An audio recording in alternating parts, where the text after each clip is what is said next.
नमस्ते। तो आज का हमारा डिसीज़ है नेक्स्ट इंटेस्टाइनल इन्फेक्शन या फिर इन्फेस्टेशन जो कि वायरल हेपेटाइटिस। अब वायरल हेपेटाइटिस में अलग-अलग हेपेटाइटिस आते हैं, तो आज के लेक्चर में हम लोग केवल ये 2 हेपेटाइटिस देखने वाले हैं, hepatitis A and hepatitis B, ठीक है? तो ये सभी हेपेटाइटिस मिलकर इसको वायरल हेपेटाइटिस ही कहा जाता है, ठीक है? तो viral hepatitis, this term is commonly used for several clinically similar but etiologically and epidemiologically distinct diseases. तो देखो ये वायरल हेपेटाइटिस एक कॉमन टर्म है, इसमें सभी ABCDE सभी तरह के वायरस से जो इन्फेक्शन होने के बाद जो हेपेटाइटिस होता है उन सभी को वायरल हेपेटाइटिस कहते हैं।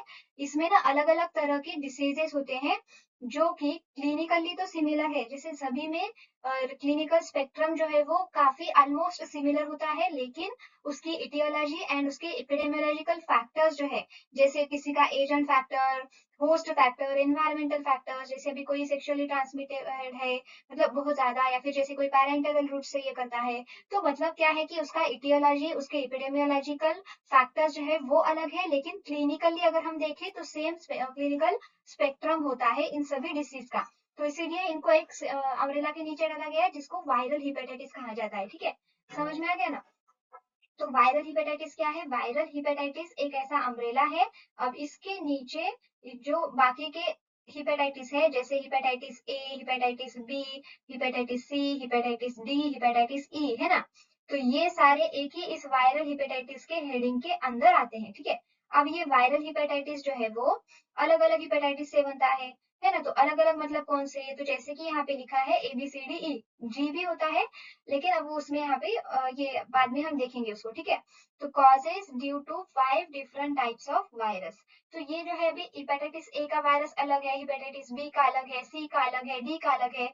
तो इस तरह से वायरल हेपेटाइटिस में क्या है, इटियोलॉजी अलग है, मतलब कॉजेटिव एजेंट अलग है, लेकिन कॉज होने के बाद, इन्फेक्शन होने के बाद जो सिम्टम्स दिखते हैं वो सेम है, ऑलमोस्ट सिमिलर है, ठीक है?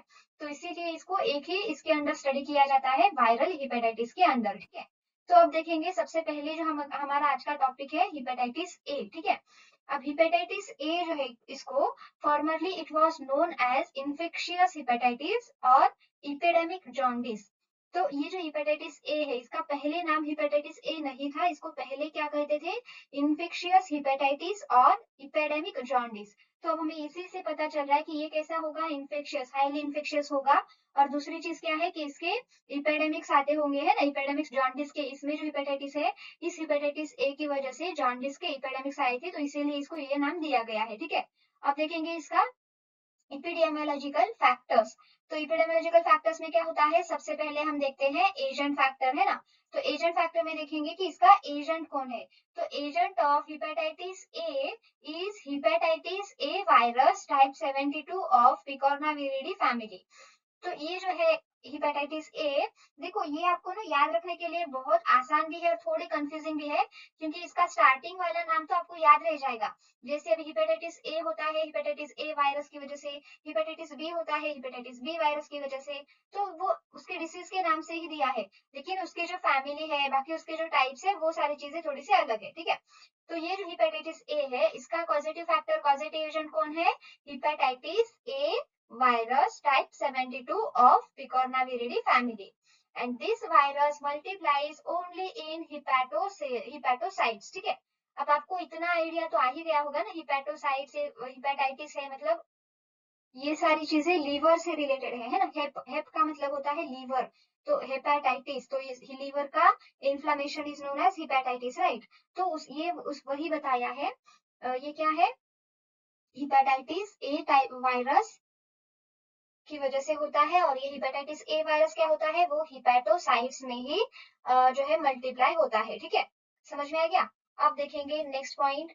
The fecal shedding of this virus is highest during later period of incubation period and during early acute phase of disease. तो अब ये डिसीज भी कैसा है, फीसेस के द्वारा स्प्रेड होगा। फीसेस में ये वायरस क्या होते हैं, फीकल, इसके द्वारा एक्सक्रीटा के द्वारा बाहर आते हैं, ठीक है। तो अब ये जो एक्सक्रीटा में शेडिंग होती रहती है, एक्सक्रीटा के द्वारा जो शरीर से बाहर जाते रहता है ये वायरस, तो वो किस पीरियड में सबसे ज्यादा होता है, तो faecal shedding is highest during later in part of incubation period. मतलब समझो कि ये एक इंक्यूबेशन पीरियड है, यहाँ पे ना इन्फेक्शन स्टार्ट हुआ, ये वायरस आप शरीर में गया और यहाँ पे जो है वो सिम्टम दिखने शुरू हो गए। तो ये वायरस शेडिंग कब से शुरू हो जाएगा, देखो जब वायरस शरीर में जाता है तो उसको खुद ही मल्टीप्लाई करने के लिए वगैरह टाइम लगता है, तो अर्ली पीरियड में इसका शेडिंग नहीं होगा। जब इसका लेट पीरियड आता है, मतलब इंक्यूबेशन का अभी भी, ठीक है, अभी भी साइन एंड सिम्टम नहीं आए हैं, इंक्यूबेशन के ही लेट पीरियड में हम उसको ना एक ऐसे डिवाइड कर सकते हैं कि ये होगा अर्ली पीरियड और ये दूसरा होगा लेट पीरियड। तो ये जो लेट पीरियड है इंक्यूबेशन का, उस समय पे ये फीकल वायरस का शेडिंग सबसे ज्यादा होता है, ठीक है।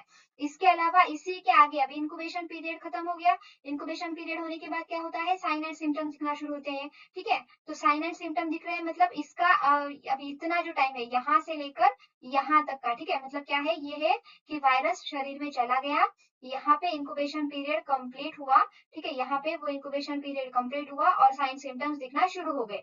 तो ये वायरस कब शेड करेगा, इंक्यूबेशन के एंड पीरियड से लेकर इसका जो एक्यूट फेज है, स्टार्टिंग डिसीज के स्टार्टिंग का जो समय होता है, अर्ली एक्यूट फेज, तब तक ये वायरस को स्प्रेड करता है, ठीक है।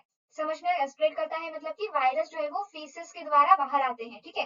तो ये तो हो गया इस वायरस के बारे में कि ये वायरस का नाम क्या है, रहता कहाँ है, और बाहर पोर्टल ऑफ एग्जिट हम इसको कह सकते हैं, एग्जिट कैसे होता है, ठीक है।